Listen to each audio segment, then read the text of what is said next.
I've been thinking about something lately. We've had a lot of discussion on this platform about estrangement and going no contact. And there have been a lot of assumptions made about Ashley and I, and that we are just advocates for estrangement because of our story. And I don't know that I've done a very good job of explaining this. So I'm going to give it my best shot this morning. I want to just explain that what started as a simple boundary with one person in a family, it eventually led to an estrangement with about 40. And if you're new here, yes, 40. But here's what's interesting is that the very person that we originally established the boundary with isn't even a part of the family anymore. They got divorced. That relationship that started all of this, it no longer exists. But many of the estrangements within that family remain. And that's what has gotten us really thinking, if the original conflict is gone, then what is actually keeping everyone apart? I don't think it's the original conflict anymore. I think sometimes family systems, they take on a whole new life of their own. Stories get told, sides, get chosen, narratives get repeated, and loyalties, they get formed. And before long, people who were never part of the original conflict, they're the ones that are now carrying that conflict forward. Before somebody jumps into the comments and says, but didn't you and Ashley go no contact? Yes, we did. Absolutely. That is a part of our story. But are we also estranged?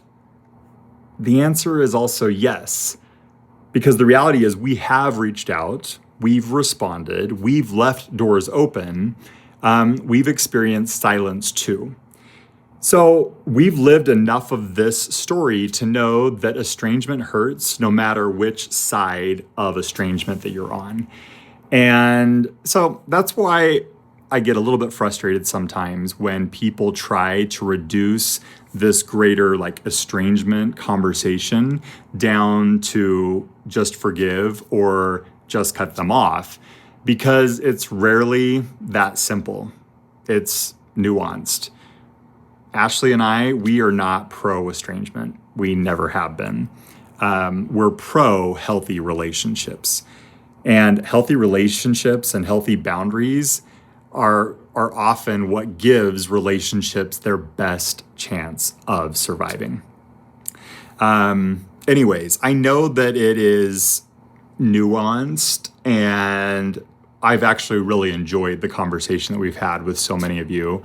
It just makes me sad when things can get really antagonistic on both sides, because the goal of why we're even telling our story is because we want to bring awareness to it, and we also would love to help solve some of the problems. I feel like, people say that it's a trend and it's an epidemic. I think that estrangement has always been around. I think that we're dealing with new challenges with technology and communication styles and tools. I talked about text messaging yesterday and how harmful that can be in emotionally charged relationships and kind of conflict. But anyways, we share our story so that we can engage, with others and learn. And we love also hearing your stories as well. So I'm curious, what has your experience been, regardless of what side of estrangement you are on? Would love to know how you got there and maybe how it evolved, because it might be nuanced like ours is.